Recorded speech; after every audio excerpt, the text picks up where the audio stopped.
जय हिंद साथियों। Doubt counter के इस यूट्यूब प्लेटफॉर्म पर मैं कार्तिकेय पांडे आप सभी का एक बार फिर से बहुत बहुत स्वागत करता हूं। मैं आशा करता हूं कि आप स्वस्थ होंगे, मस्त होंगे और अपने तैयारी में व्यस्त होंगे। आप सभी के लिए लेकर के आया हूं एक बहुत ही शानदार सी क्लास, जो कि इंपॉर्टेंट आर्टिकल्स के बारे में।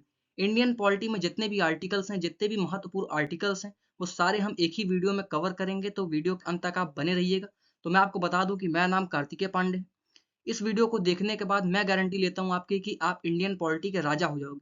आर्टिकल के मामले में तो आप राजा हो ही जाओगे। ठीक है, तो वीडियो के अंत तक आप बने रहिएगा। तो आइए देखते हैं इंडियन पॉलिटी में जितने भी इंपॉर्टेंट आर्टिकल्स हैं, जो कि एग्जाम में पूछे गए हैं, इन फ्यूचर पूछे भी जाएंगे। आइए देखते हैं। तो इंपॉर्टेंट आर्टिकल्स हम देखेंगे इस वीडियो में।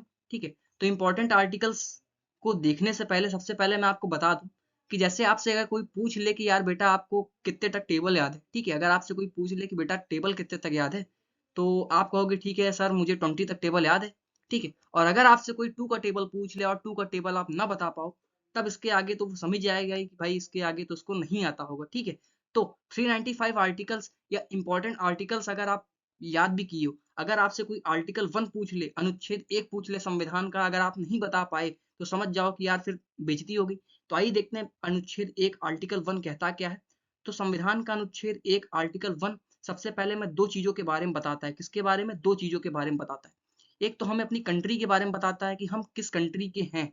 इंडिया को रिप्रेजेंट करता है। आर्टिकल 1 क्या बताता है? India that is Bharat. India that is Bharat shell be A union of state. इसका मतलब क्या है? इस लाइन का मतलब क्या है कि हम पहली बात तो इंडिया जो कि भारत, ठीक है, ये हमें क्या रिप्रेजेंट किया कि हमारे कंट्री के बारे में हमको बताया। ठीक है, अच्छा, और दूसरी चीज हमें क्या बताता है कि ये यूनियन ऑफ स्टेट का मतलब क्या है? हमारे भारत में 28 राज्य, 8 यूनियन टेरिटरीज हैं। ठीक है, वो भारत से क्या है? अलग नहीं है। ठीक है, वो भारत, देखो मेरा कहने का क्या मतलब है कि आर्टिकल 1 अनुच्छेद 1 हमें पहली चीज तो दो चीजों के बारे में बताता है। वो दो चीज हैं क्या? एक तो हमें अपनी कंट्री के बारे में बताता है, और दूसरा हमें क्या बताता है कि अपने राज्य कितने हैं? 28 राज्य हैं, 8 केंद्र शासित प्रदेश हैं, यूटीज हैं। ठीक है, वो भारत से अलग नहीं है, इसके बारे में बताता है। सिंपल, आप इतना जानो बस। ठीक है, पहले आर्टिकल को समझने के बाद फिर इंपॉर्टेंट आता है तीसरा आर्टिकल। थर्ड आर्टिकल क्या होता है? ठीक है, तो थर्ड आर्टिकल हमें क्या होता है? संविधान का जो अनुच्छेद 3 है, वो क्या करता है? वो पार्लियामेंट को क्या कहता है? पावर देता है। क्या, किस चीज का पावर देता है? Formation of new state. इसका मतलब क्या है कि संविधान का जो अनुच्छेद 3 है, वो अपने पार्लियामेंट को क्या पावर देता है कि वो नए राज्य क्या कर सकते हैं? बना सकते हैं। ठीक है भैया, नए राज्य बना सकते हैं। और दूसरा चीज क्या?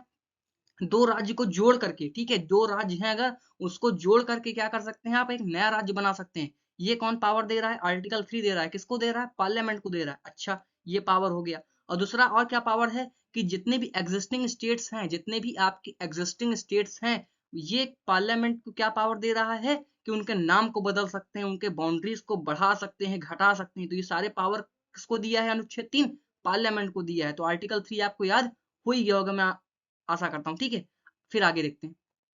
अब आर्टिकल्स देखते देखते अब आते हैं फंडामेंटल, क्योंकि इंपॉर्टेंट तो फंडामेंटल बहुत इंपॉर्टेंट है। क्योंकि ऐसा कोई एग्जाम नहीं होता जनाब कि आपका फंडामेंटल से आर्टिकल ना पूछे। कोई बकलोले ही अगर देखा जाए तो एग्जामिनर होगा जो आर्टिकल से पूछ रहा है क्वेश्चन, तो फंडामेंटल राइट्स से ना पूछे। ठीक है, तो फंडामेंटल राइट्स बहुत इंपॉर्टेंट है। वैसे तो फंडामेंटल राइट्स मैं आपको बताता ही चलूं कि फंडामेंटल जो राइट्स है, आपका जो मौलिक अधिकार है, वो संविधान के भाग 3, कहाँ? भाग 3 पार्ट 3 में। ठीक है भैया, पार्ट 3, और क्या? आर्टिकल कितना? 12 से 35 में क्या है? निहित होता है। ठीक है, यहां तक बात क्लियर है।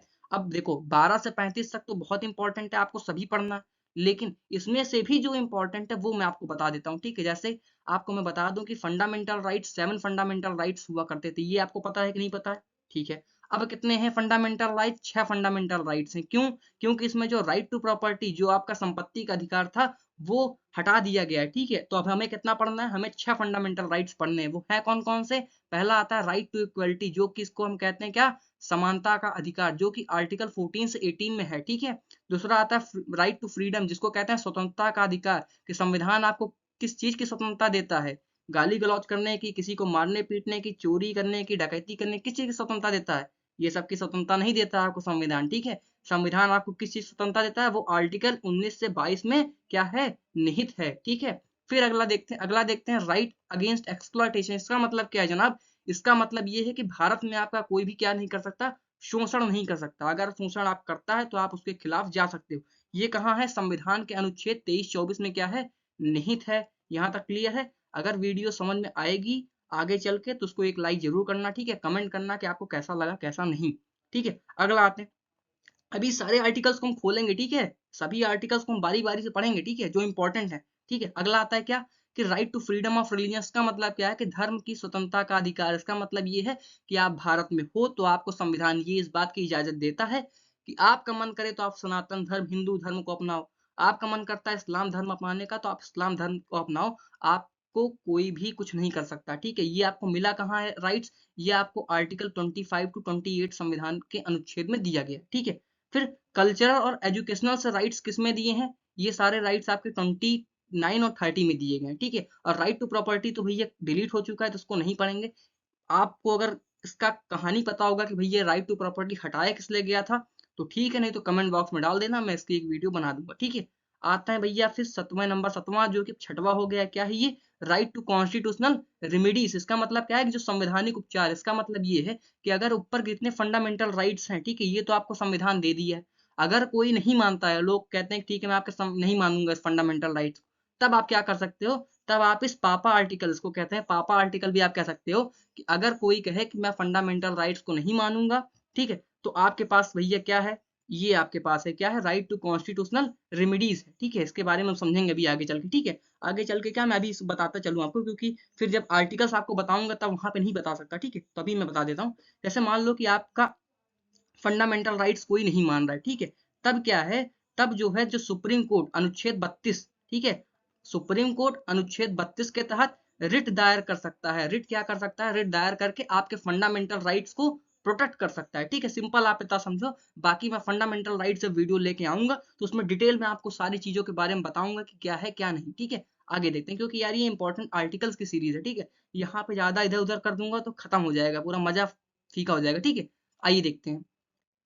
अब पढ़ते हैं भैया कहाँ, जितने भी आपके इंपॉर्टेंट आर्टिकल्स हैं। आर्टिकल जैसे 14 बहुत इंपॉर्टेंट आर्टिकल है, 14 आर्टिकल, ठीक है? अनुच्छेद 14 ये हमें बताता है क्या है? ये हमें बताता है कानून के समक्ष समानता, इक्वलिटी बिफोर लॉ। इसका मतलब ये है, आप सिंपल ये समझो कि अगर हेलमेट ना पहनने पर, अगर हेलमेट ना पहनने पर जो आपको क्या कहते हैं, जो फाइन आपका है, या किसी जुर्म को करने का, ठीक है, अगर आप किसी जुर्म को कर दिए हो, ठीक है, उस जुर्म की सजा आप जितनी होगी वही दूसरे को भी उतनी ही दी जाएगी। मतलब सपोज करो कि मान लो किसी जुर्म को मैंने कर दिया, ठीक है, मुझे जो सजा मिलेगी वही जुर्म अगर मुकेश अंबानी जी के बेटे, ठीक है, अनंत अंबानी जी करते हैं तो उनको वही जुर्म की सजा मिलेगी, ठीक है? ऐसा नहीं है कि अगर मुझे 10 साल की सजा मिल गई उसी क्राइम की और दूसरे को 5 साल की मिल गई, ऐसा नहीं है, ठीक है? अगर ऐसा होता है तो आपके पास क्या है? आर्टिकल 14 है। आप बता सकते हो कि इक्वलिटी बिफोर लॉ, कानून के समक्ष समानता, क्योंकि कानून आपका कैसा है? अंधा कानून होता है, ठीक है? वो किसी को नहीं देखता कि आप कौन हो, कहाँ के हो, क्यों,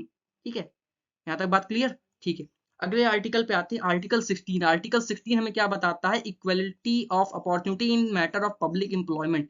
इसका मतलब क्या है कि आपके जितने भी सार्वजनिक रोजगार, जैसे मान लो गवर्नमेंट अगर कोई नौकरी निकालती है, ठीक है, गवर्नमेंट अगर कोई नौकरी निकालती है तो ऐसा तो करती नहीं कि भाई चुप्पे से निकाल दी और अपने रिश्तेदारों को बता दी कि भैया आप लोग भर दो, हो गया, ठीक है, आप लोगों को करा दिया जाएगा, ठीक है? 14 जैसे मान लो गवर्नमेंट कोई क्या कहते हैं नौकरी निकाली, 14 पोस्ट, ठीक है, उस 14 पोस्ट को कुछ अपने ससुराल वालों को दे दिया, कुछ अपने रिश्तेदार अन्य रिश्तेदारों को दे दिया, ऐसा करती नहीं ना, ऐसा तो करती नहीं। वो क्या करती है? प्रॉपर एक नोटिफिकेशन जारी करती है, ठीक है? अब ऐसा तो नहीं चुपके से निकाल दी, भाई प्रॉपर एक नोटिफिकेशन जारी होता है। फिर नोटिफिकेशन जारी होने के बाद सबको सबको क्या किया जाता है? सब उसमें अप्लाई कर सकते हो, ठीक है, सारे लोग अप्लाई कर सकते हो, सबको पेपर देने के लिए बुलाया जाता है, ठीक है? फिर उसमें से जो पास होते हैं उन्हीं को सिलेक्ट करते हैं ना, ठीक है? तो ये चीज आपको देखने को मिलता है, क्या कहते हैं, आर्टिकल 16 में। बहुत इंपॉर्टेंट आर्टिकल ये है, इसको मैं ऐसे ऐसे कर देता हूँ, ठीक है? हाँ, डबल टिक मार दिया। क्या है डबल टिक ब्लू टिक? ये बताता है भैया ये एसएससी का सबसे फेवरेट क्वेश्चन है, क्वेश्चन आर्टिकल 17। अगर एसएससी के मैक्सिमम क्वेश्चन अगर आप क्या कहते हैं पेपर्स को उठा के देखोगे तो आपको आर्टिकल 17 से क्वेश्चन जरूर पूछता है। आर्टिकल 17 क्या बताता है आपको? एबोलिशन ऑफ अनटचेबिलिटी के बारे में बताता है। तो मैं आपको बता दूं कि आर्टिकल 17 है क्या। तो आर्टिकल 17 ये है कि भारत आपका भैया वही देश है जहां पे पहले क्या हुआ करता था? छुआछूत हुआ करता था, कि छोटे छोटे जो जात के लोग हुआ करते थे और जो बड़े जात वाले थे वो छूते नहीं थे, ठीक है? उनको क्या कहते हैं, उनके छुए हुए चीज को खाते नहीं थे, पानी नहीं पीते थे उनके छुए हुए, ठीक है? तो सब चीजें हुआ करती थी, आप इससे अवेयर हो मुझे पता है, ठीक है? तो अब क्या है, ये पूरी तरीके से एबॉलिश हो गया है, ठीक है। अगर आप ऐसा करते हो तो ये एक अपराध की दृष्टि से देखा जाएगा, ठीक है। बात यहाँ तक क्लियर? अच्छा, अगला आता है भैया आर्टिकल 19। आर्टिकल 19 अपने में ही काफी सारे राइट्स को क्या कहते हैं, फ्रीडम्स को छिपाया हुआ है। कैसे? आर्टिकल 19 आपको बताता है किस चीज की स्वतंत्रता देता है, ठीक है। मैं आपको बताता हूँ, मैंने आपको इसके पहले स्लाइड में क्या बताया था, right to equality. Right to equality article 14 से कहाँ तक था, 18 तक था। यहाँ तक बात क्लियर है, ठीक है। फिर क्या भैया 19 से स्टार्ट हो गया था, क्या 19 से स्टार्ट क्या हो गया था आपको बताओ, 19 से कितने तक, यहाँ तक आपका स्टार्ट हो गया था राइट टू फ्रीडम वाला, ठीक है। स्वतंत्रता का अधिकार आपका स्टार्ट हो गया था कहाँ से, 19 से 22 तक, 19 से 22 तक था ना, ठीक है। तो ये 19 आपको क्या बताता है, किस चीज स्वतंत्रता देता है आपको, फ्रीडम ऑफ स्पीच। इसका मतलब क्या है, अभिव्यक्ति की स्वतंत्रता देता है आपको। आर्टिकल 19 जब आप खोलोगे ना तो आप उसमें देखोगे कि आपको काफी सारे आपको क्या कहते हैं स्वतंत्रता दी गई है। कैसे? अभिव्यक्ति की स्वतंत्रता है आपको, राइट टू स्पीच है, ठीक है, बोलने की आपको आजादी है, ठीक है। आपको किस चीज की आजादी है, आपको मीटिंग कंडक्ट करने की आजादी है, आपको एसोसिएशन करने की आजादी है, आपको मूवमेंट करने की आजादी है, आपको किस चीज की आजादी है, किसी भी बिजनेस, किसी भी ट्रेड, किसी प्रोफेशन को चुनने की आपके पास क्या है, आजादी है। जब आप आर्टिकल 19 को पढ़ोगे तो आपको समझ में आ जाएगा, ठीक है। यहाँ पे मैं जितने आर्टिकल्स आपको बता रहा हूँ वो मोस्ट इंपॉर्टेंट है, ठीक है। इसको आप कंठस्थ कर लेना भाई, ठीक है। उसके बाद मैं बताता हूँ, गारंटी लेता हूँ कि अगर कोई भी एग्जाम हो इसमें से ही तो जरूर पूछेगा, ठीक है। अगर इसमें से नहीं पूछा समझ लो फिर कहीं से पूछ लिया, ठीक है। बाकी मैक्सिमम मैं 100% गारंटी लेता हूँ कि अगर आर्टिकल से अगर कोई क्वेश्चन पूछा तो इन्हीं सारे आर्टिकल्स में से ही क्वेश्चन पूछेगा, ठीक है। फिर अगला आता है भैया आर्टिकल 21। ये बहुत ज्यादा इंपॉर्टेंट है। ये क्या है भैया, ये आपको protection of life and personal liberty, ये बहुत इंपॉर्टेंट है। इसका मतलब आप सिंपल ये समझो कि आपको जीवन जीने का अधिकार है आपको, ठीक है। आपकी कोई जीवन नहीं ले सकता। ये बात समझ में आया कि नहीं आपको? ऐसा नहीं है, आप अगर आप क्या कहते हैं, अगर आपको जुडिशरी की तरफ से अगर आपको क्या क्या कस्टडी में अगर आप हो, ठीक है, वहां पे भी आपकी फुल ख्याल रखा जाएगा। ऐसा नहीं है कि आपको वहां पे अंदर लेके गए और आपको मारपीट के पहुंचा दिए, घर पे तरह ही करवा दिए, ऐसा नहीं है, ठीक है। तो ये बहुत इंपॉर्टेंट आर्टिकल 21 है, ठीक है। तो मैं आपको बताते चलता हूँ, ठीक है। यहाँ पे सारी चीजें हैं, एक के बाद एक के बाद एक सारे आर्टिकल्स यहाँ पे मैं रखूंगा, ठीक है। आगे आते हैं, अब आगे देखते हैं क्या है।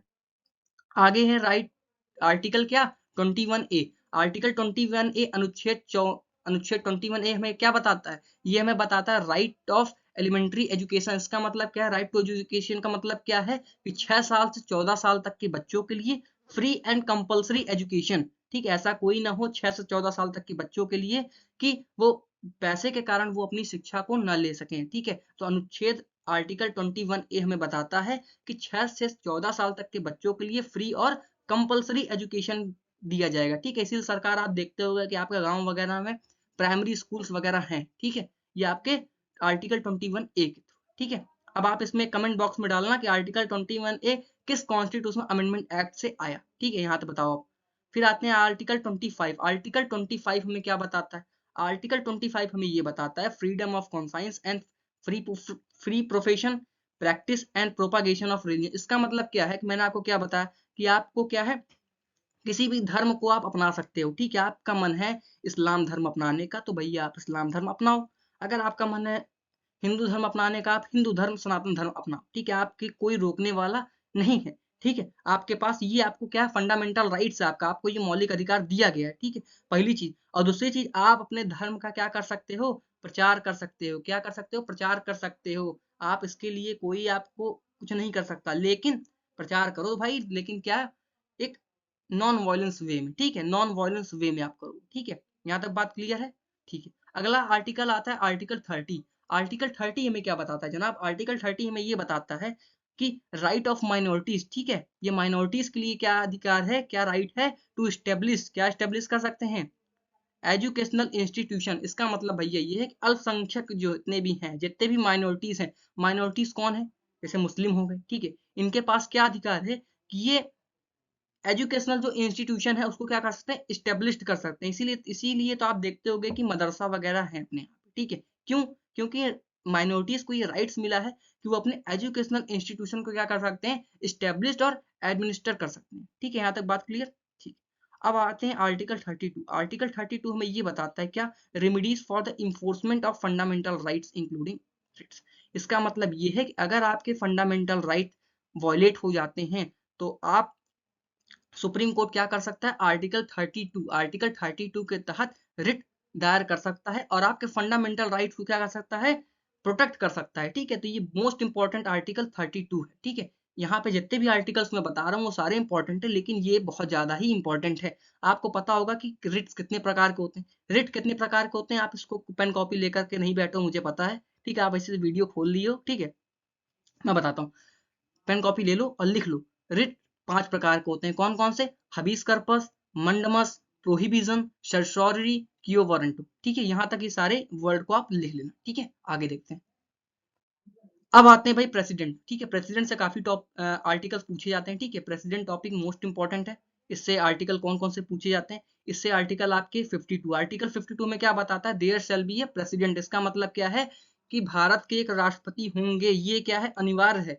इनकी जो पोस्ट है वो वैकेंट नहीं होगी कि चलो ठीक है राष्ट्रपति नहीं मिले, ठीक है 5 साल चलाओ इसे, ना, तो ये नहीं, भारत के एक राष्ट्रपति होने चाहिए, ये क्या है, अनिवार्य है। ठीक है, आर्टिकल 54 क्या बताता है हमें, इसका मैं बताता हूँ, बहुत इंपॉर्टेंट है। क्या है 54, क्या है, इलेक्शन ऑफ प्रेसिडेंट की, राष्ट्रपति के चुनाव के बारे में। अब यहाँ से आप दो दो का गैप ले लो। 52 के बाद क्या आता है, 54 क्या है, इलेक्शन के बारे में बताता है। 54 के बाद दो और ऐड कर दो, क्या है, 56 क्या बताता है, कार्यकाल के बारे में बताता है। किसके कार्यकाल, राष्ट्रपति के कार्यकाल के बारे में बताता है कि उनकी टेन्योर कितने साल तक की होगी। तो टेन्योर तो आपको पता ही होगा। ठीक है, बच्चे को पता होता है, ये छोटे छोटे बच्चों को पता है। ठीक है, अच्छा, अब 56 में फिर दो ऐड कर लो। 56 देखिए, दो ऐड करोगे क्या हो जाएगा, 58 आ जाएगा। 58 हमें किसके बारे में बताता है, क्वालिफिकेशन के बारे में बताता है। किसके, प्रेसिडेंट के क्वालिफिकेशन के बारे में बताता है। क्या कि वो क्या क्या होने चाहिए, पहले तो भैया वो होने चाहिए भारत के क्या, नागरिक, और उम्र कितनी होनी चाहिए उनकी, 35 वर्ष तो होनी ही चाहिए, 35 वर्ष ही तो कम से कम होनी ही चाहिए। ये क्या है, मिनिमम क्वालिफिकेशन तो उनकी होनी चाहिए। तो क्वालिफिकेशन वगैरह कहाँ पे दी है, अनुच्छेद 58 में। ठीक है, अच्छा, 58 फिर दो ऐड कर लो भैया, दो ऐसी ऐड कर लोगे, क्या हो जाएगा, ओट्स। ओट्स क्या, राष्ट्रपति की शपथ के बारे में बताता है। तो भैया मुझे कमेंट बॉक्स में डालो कि राष्ट्रपति को शपथ कौन दिलाता है। ठीक है, अच्छा, अब भैया इंपॉर्टेंट क्या है, 61 मोस्ट इंपॉर्टेंट है। ये क्या है, महाभियोग। इसका मतलब क्या है कि राष्ट्रपति अपना अगर टेन्योर कंप्लीट करने से पहले भी आप उनको हटा सकते हो। ठीक है, वो जो प्रोसेस होता है उसी को ही कहते हैं प्रोसेस ऑफ इम्पीचमेंट। इसको मैंने बेस्ट तरीके से इस यूट्यूब चैनल पर मैंने डाला हुआ है, एक बार आप देखना, तो मैं गारंटी लेता हूँ कि आप इम्पीचमेंट, जो प्रोसेस ऑफ इम्पीचमेंट है उसको भूल नहीं पाओगे। ठीक है, यहाँ तक क्लियर है। अच्छा, अब आते हैं आर्टिकल 72 क्या है, क्षमा शक्ति। राष्ट्रपति के पास क्षमा शक्ति का भी पावर, उनके पास क्या पावर है कि वो चाहे तो किसी की सजा को क्या कर सकते हैं, कम कर सकते हैं, और यहाँ तक कि डेथ, जो अगर किसी को मृत्युदंड भी मिला हो तो उसको भी क्या कर सकते हो, माफ कर सकते हैं। ठीक है, तो ये सारे उनको पावर दिए गए। आप प्रेसिडेंट टॉपिक जब पढ़ोगे ना, ये भी मैंने वीडियो पे डाला है। ठीक है, यूट्यूब पे, इसको देखोगे तब आपको एकदम अच्छे तरीके से समझ में आ ही जाएगा। फिर आते हैं आर्टिकल 143। आर्टिकल 143 क्या बताता है कि सुप्रीम कोर्ट से कौन ले सकते हैं सलाह, कौन, आपके राष्ट्रपति साहब सुप्रीम कोर्ट से सलाह ले सकते हैं। किसके तहत, अनुच्छेद 143 के तहत। ठीक है, आगे आओ। अब आते हैं वाइस प्रेसिडेंट के बारे में। तो वाइस प्रेसिडेंट तो इंपॉर्टेंट ज्यादा नहीं, लेकिन आप समझ लो कि आर्टिकल 66 में बताता है क्या, इलेक्शन ऑफ वाइस प्रेसिडेंट के बारे में। ठीक है, और इनके टर्म के बारे में 67 बताता है। ठीक है, कि इनका टर्म कितने साल तक का होगा, और इनका जो ओट्स एंड अफर्मेशन है वो 69 में दिया गया है। ठीक है, आगे आते हैं। अब आगे आओगे भैया, पार्लियामेंट बहुत इंपॉर्टेंट है। पार्लियामेंट तो पढ़ना भैया, इसमें तो स्टार पे स्टार, स्टार पे स्टार जितना लगा दो उतना ही कम है। ठीक है, इसमें क्या है, आर्टिकल 79। आर्टिकल 79 में क्या बताता है कि there shall be a parliament.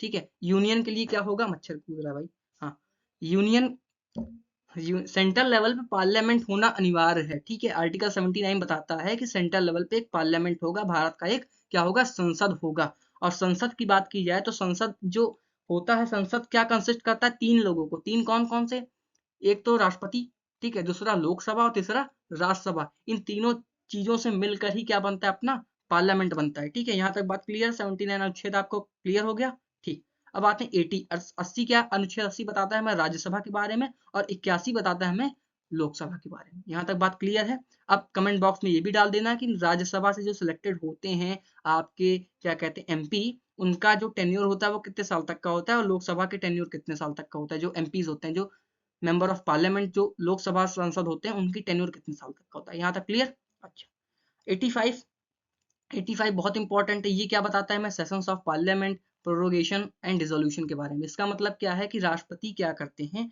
राष्ट्रपति हर क्या कहते हैं, सत्र को बुलाते हैं। ठीक है, ये तो बात आपको समय समय पे क्या करते हैं, राष्ट्रपति सत्र को क्या करते हैं, बुलाते हैं। यहाँ तक बात क्लियर है आपको, ये पता ही होगा आपको। ठीक है, बुलाने के साथ साथ ही, ठीक है, जैसे मान लो कि, और एक चीज और है कि जैसे मान लो कोई सेशन चल रहा है, सेशन का जो लास्ट क्या कहते हैं सिटिंग है, और अगला जो सेशन आने वाला है उसका फर्स्ट सिटिंग के बीच का जो क्या कहते हैं टाइम होना चाहिए, वो 6 महीने से ज्यादा नहीं होना चाहिए। ये बात क्लियर है? ठीक है, अब क्या है, ठीक है, सेशन बुलाने का काम किसका है, राष्ट्रपति का है। अब जैसे मान लो कि सेशन अपने कितने होते हैं, 3 प्रकार के होते हैं। कितने, यहाँ पे लिख लो, 3 प्रकार के। कौन कौन से, बजट सेशन, बजट सेशन, दूसरा कौन सा, मानसून सेशन, फिर विंटर सेशन। जैसे मैंने क्या बताया, मैंने ये बताया कि बजट सेशन का मान लो आज लास्ट सिटिंग है, ठीक है, जैसे मान लो, और जो मानसून सेशन है उसका फर्स्ट सिटिंग, और इन दोनों की जो क्या कहते हैं बीच का जो डिफरेंस है वो 6 महीने से ज्यादा नहीं होना चाहिए। ठीक है, ये बात क्लियर है? ये जब मैं पढ़ाऊंगा तब अच्छे से आपको ज्यादा समझ में आएगा, क्योंकि ये तो आर्टिकल्स में बता रहा हूँ ना, तो मैं आपको बेसिक से बता सकता हूँ। ठीक है, अच्छा, बुलाने का काम किसका है, राष्ट्रपति का है। अब बजट सेशन बुलाए थे, ठीक है, आए थे राष्ट्रपति जी, ठीक है, अब इसको क्या करना है, खत्म करना है। ठीक है, जैसे मान लो अब नया सेशन आने वाला है, तो उसका हाथ जोड़ने का काम भी किसका है, राष्ट्रपति का है। ठीक है, और डिसोल्यूशन की बात की जाए तो भंग, जो संसद क्या होता है, भंग, ठीक है, वो कौन कर सकते हैं, किसके पास पावर है, वो राष्ट्रपति के पास पावर है। कमेंट बॉक्स में बताओ कि क्या राज्यसभा का जो सेशन है वो क्या भंग होता है कि नहीं, ये बात आप बताओ। ठीक है, अगला आते हैं। अगला क्या है, कुछ कॉन्स्टिट्यूशनल बॉडीज हैं जिससे क्वेश्चन जरूर पूछे जाते हैं, जैसे आर्टिकल 76। आर्टिकल 76 हमें बताता है अटॉर्नी जनरल ऑफ इंडिया के बारे में। ठीक है, ये कौन होते हैं, ये आपके सेंट्रल लेवल पे एक लीगल एडवाइजर होते हैं। ठीक है, गवर्नमेंट के कौन होते हैं, एक लीगल एडवाइजर होते हैं सेंट्रल लेवल पे। और स्टेट लेवल पे article 165 advocate general of state. ठीक है, यहाँ तक बात क्लियर। 76 हमें क्या बताता है, अटॉर्नी जनरल के बारे में बताता है। ये होते कौन है, ये हमारे होते हैं कौन, लीगल एडवाइस देते हैं, किसको, लीगल एडवाइस देते हैं। ठीक है, गवर्नमेंट को। ठीक है, सेंट्रल लेवल पे। और स्टेट लेवल पे देखा जाए तो एडवोकेट जनरल होते हैं। ठीक है, वो स्टेट लेवल पे लीगल एडवाइस देते हैं, कोई मान लो मैटर वोटर होता है ना, वो सब चीज ये झेलते हैं। ठीक है, आर्टिकल 148 बहुत इंपॉर्टेंट, जो कि कैग क्या होता है, controller and auditor general of India. ये बहुत खतरनाक पोस्ट है भाई, इसको मतलब यार अलग लेवल की चीज है। ये कैसे, audit, controller and auditor general of India. जैसे ऑडिट का मतलब क्या है, ऑडिट मतलब ये समझो, आप सुनते होंगे कि यार बैंक में ऑडिटर आए हैं। ठीक है, किसी संस्था वगैरह में ऑडिट वगैरह आते हैं। ठीक है, बहुत सारे ऐसे, ठीक है, कॉलेजेस वगैरह में भी ऑडिटर आ जाते हैं कुछ चेकअप करने के लिए ना, समझ लो आप इसे। ठीक है, अब लेकिन क्या है, वो क्या करते हैं कि भाई कुछ घोल मेल तो नहीं है। ठीक है, घोल मेल देखते हैं। ठीक है, अब भाई सरकार जो काम कर रही है, ठीक है, सरकार आपके पैसे से काम कर रही है, ठीक है, हमारे आपके पैसे से काम कर रही है। अब वो सही तरीके से यूज कर रही है, उसमें कुछ घोल मेल तो नहीं है, वो कौन को चेक करता है, वो कैग चेक करती है। सपोज करो कि मान लो एक कोई यमुना पुल बन रहा है। ठीक है, यमुना पुल बन गया। ठीक है, अब मान लो जब तक बन रहा तब तो कोई दिक्कत नहीं, बना लो भैया बेटा। ठीक है, बड़े आराम से बनाओ। बन जाने के बाद क्या करती है, ये आराम से आती है, बोलती है भैया अब ये बताओ कि सरिया कितना लगा। ठीक है, बता दिए भैया 1 लाख टन लगा, ये इतना सामान पूरा लिख लेगी, कुछ नहीं बोलेगी आपसे। ठीक है, फिर पूछे भैया ये बताओ कि लिए कहाँ सामान थी, अब बता दिए कि ठीक है भैया एके बिल्डिंग से लिया था मैं, मटेरियल वाले के यहाँ से। ठीक है भैया, अब फिर वहां पे भी जाएगी, पूछे भैया कि वो जो पुल बन रहा था वहां पे आप ही सामान दिए थे, कहोगे हाँ सर हम ही दिए सामान, कितना कितना लगा था आप बताओ। फिर आप अपना लैपटॉप खोले, वहां पे चेक किए, बता रहे हो कि 65 किलो लगा था, और बताए थे हमें 100 किलो ना, तो समझ जाएगा बेटवा तो तुम घोल मेल कर दिए हो। ठीक है, तब उसके बाद अपना ये काम आगे निपटाती है। ठीक है, इसको मैं पढ़ाया हूँ, बहुत अच्छे तरीके से समझोगे आप तो समझ में आएगा। ठीक है, आर्टिकल 28, 280, 280 बहुत इंपॉर्टेंट, जो कि हमें फिनांस कमीशन के बारे में बताता है। अगला क्या है, 315, ये क्या है, ये बताता है हमें यूपीएससी के बारे में, सभी लोग तैयारी कर रहे हो यूपीएससी तो उतना समझ ही रहे हो। ठीक है, इलेक्शन कमीशन 324, ठीक है, निर्वाचन आयोग के बारे में बताता है। आर्टिकल 338 हमें क्या बताता है, national commission for scheduled tribes के बारे में बताता है।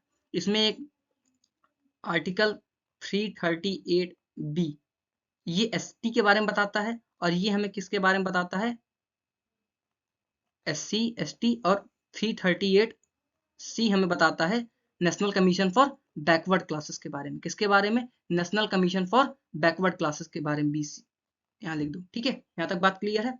National commission for SC, article 338 ए, ठीक है, ये 338 ए, ठीक है, ये एससी, एससी ए होता है, और ये शेड्यूल ट्राइब्स वाला 338 बी है, और 338 सी किसके बारे में, backward classes, national commission for backward classes के बारे में। ठीक है, आगे आते हैं।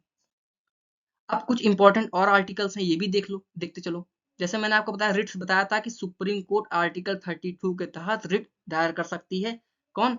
किसके तहत? आर्टिकल 32 के तहत। और हाई कोर्ट के पास भी पावर है कि वो रिट इशू कर सकती है, वो किस आर्टिकल के तहत? 226 के तहत। ठीक है, ये बहुत इंपॉर्टेंट क्वेश्चन है, इसको आप याद रखना।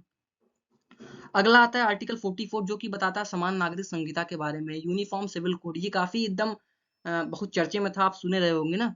ये है क्या भाई? ये है कि जैसे मान लो कि बहुत सारे धर्म के अलग अलग क्या कहते हैं पर्सनल राइट्स होते हैं। जैसे हिंदू पर्सनल राइट्स अलग है, मुस्लिम पर्सनल राइट्स अलग है इस्लाम का ना। ठीक है, क्या कहते हैं हिंदू हिंदू मैरिज एक्ट अलग है, मुस्लिम मैरिज एक्ट अलग है। ठीक है, तो सबका अलग अलग अपना। तो ये बताते क्या है कि भैया धर्म के आधार पर कोई लॉ नहीं बनेगा। ठीक है, एक ही लॉ बनेगा जो कि सारे लोगों के लिए ही होगा। जैसे मान लो कि आप कहो कि नहीं ठीक है, हमारी शादी करने की उम्र भैया 18 साल हमें दी गई है। कौन? अन्य कोई धर्म वाले बता रहे हैं। और अगला धर्म क्या? नहीं, हमारे यहाँ 16 ही साल में होता है। नहीं, अब ये क्या करते हैं, ये भैया समझेंगे कि हाँ किस उम्र में ठीक रहेगा, तो वो हिसाब से ये अपना एक लॉ बनाते हैं। ठीक है, लॉ आप समझ रहे हो नहीं? तो यूनिफॉर्म सिविल कोड का मतलब यही है। मैं इसको पढ़ाऊंगा, आप अच्छे तरीके से सब आप समझोगे। ठीक है, अच्छा।